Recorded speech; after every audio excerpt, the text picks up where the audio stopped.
Good morning mga kapubri. Mag-aayos po tayo ng mga pagtataniman natin ng pechay, kamatis, sili, at talong. Ito po mga kapubri. Kailangan tanggalan natin ang damo para malinis ang ating pagtataniman.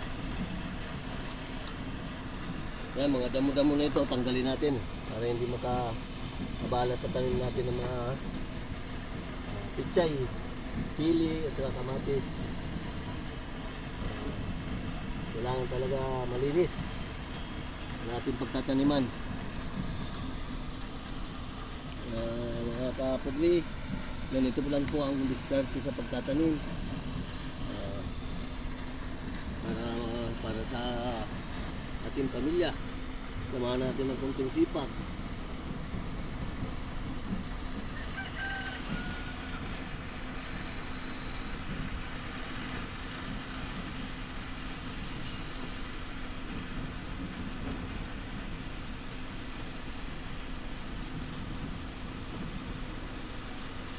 Mga kapugli, kukunin ko yung pechay. Yung pechay na itatanim natin.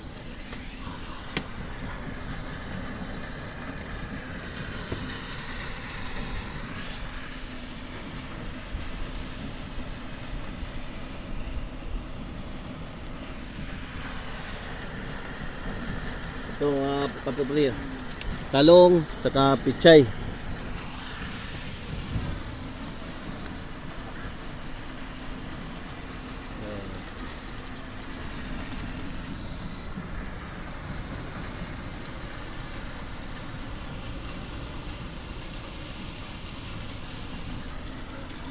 Ito po mga kapugli yung pechay.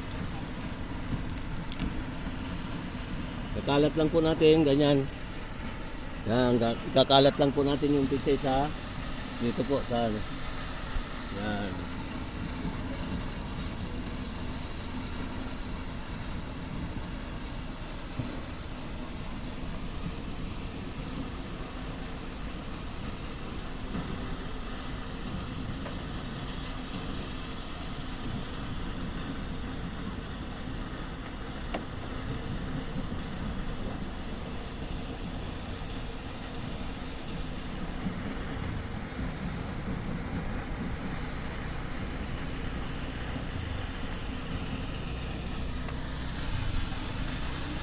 Update ko kayo mga kapobre pagka malaki na po ang ating mga pechay.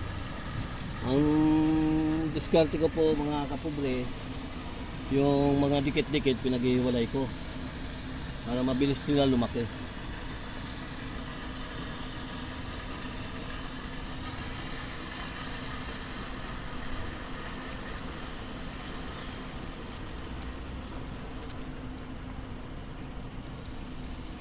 Tapos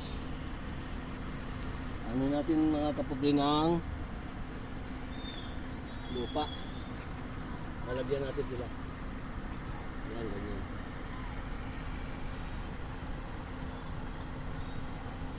para sila matakpan. Lagyan natin ng lupa sila para matakpan ang mga pechay.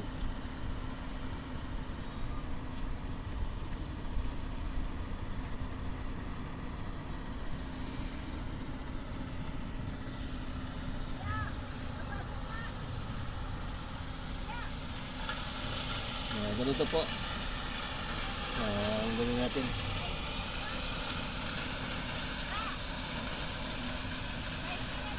Ganito po ang ating gawin.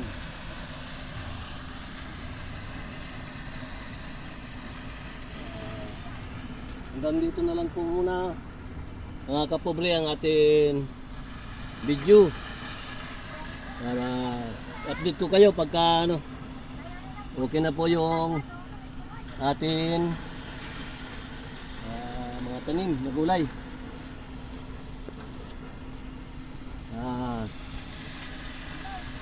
Salamat po sa panonood mga kapobre.